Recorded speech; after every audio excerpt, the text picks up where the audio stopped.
Hello and welcome. This is a style guide on how to perform lip sync the Max G way.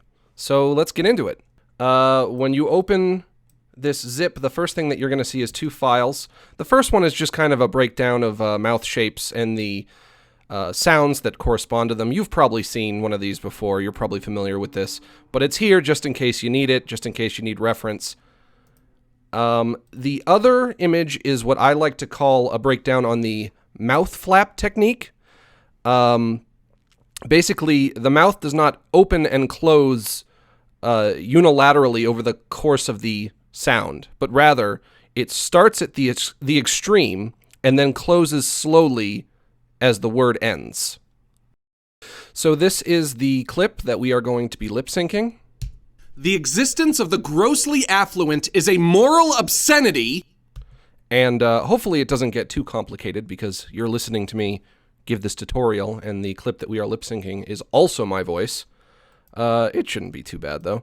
First thing that we're going to want to do is we're going to want to select the symbol of this guy's head, and we are going to open the frame picker. And we're just going to resize this so that we have access to all the frames at once and we can see what we're doing. I might also just kind of close in on this guy's head here. Now you'll notice the waveform down here on this layer.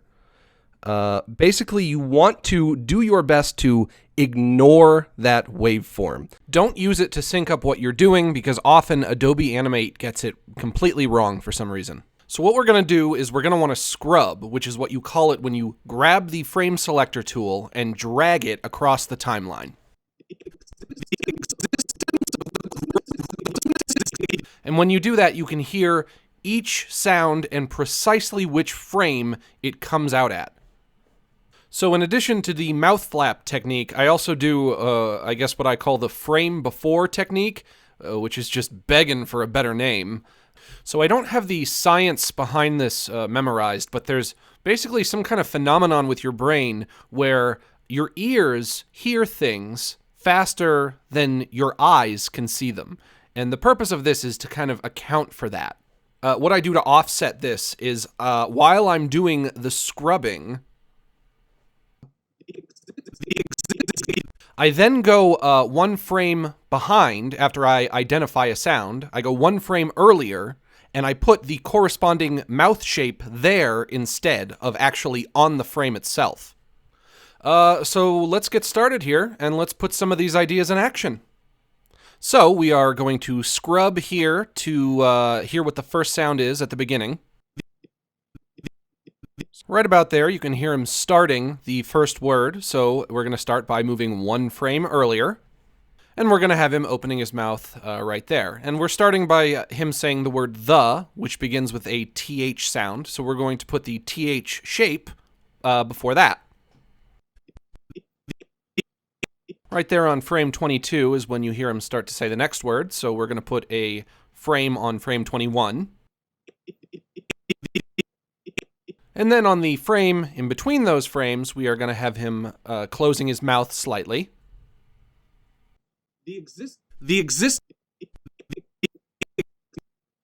So when we get to this frame here, 25, that's when we hear the beginning of the S sound. So we're going to frame 24, and we're going to put the S shape there.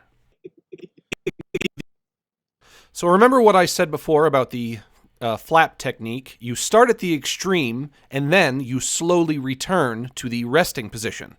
And what you'll notice if you look at my frame picker here is that the symbols that comprise these mouth shapes, they always start with frame 1 being the extreme. So what you can even do sometimes, not all the time, but sometimes, is you can just, instead of going through and selecting all the in-betweens, you can just select frame 1, and then we just have the graphic, we set the graphic to play once. The existence, and then that will play out over the course of the sound.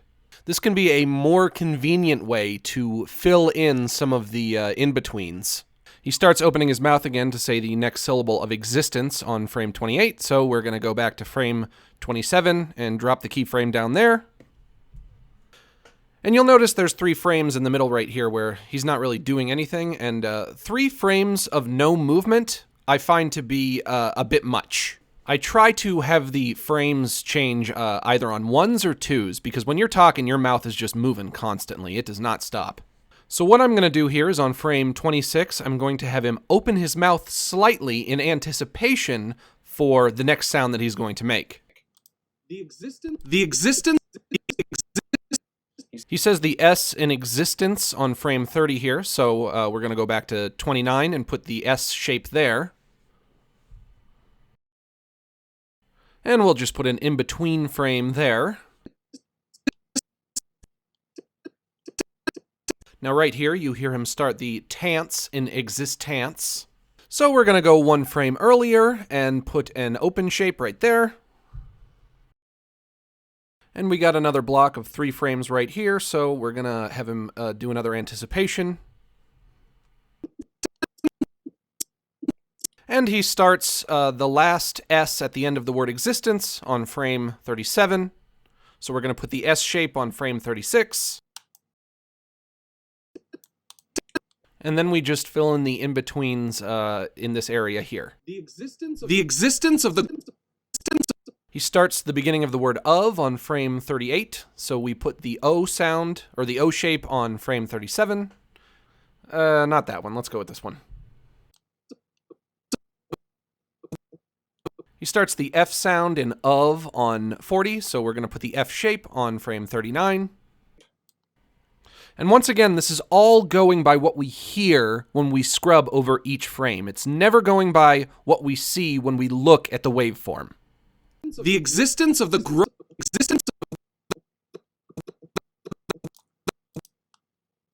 So I'm going to bang out some more of this, and we'll fast forward until the point where this is mostly done. And the last thing that you'll want to do is you'll want to play it back to make sure that it looks like it fits. The existence of the grossly affluent is a moral obscenity. That looks pretty good. Hopefully this video hasn't been too boring, but I do want to finish by just quickly recapping some of the ideas that we've gone over. And if you put all of these ideas into action at once, you can be lip flapping like this little asshole in no time. 1, scrub through the timeline, determine what sound hits on each frame, and select the corresponding shape. Always remember to determine the sound based on what you hear when scrubbing and not by what the waveform looks like. Use the mouth shape guide if you need to know what shape goes with what sound.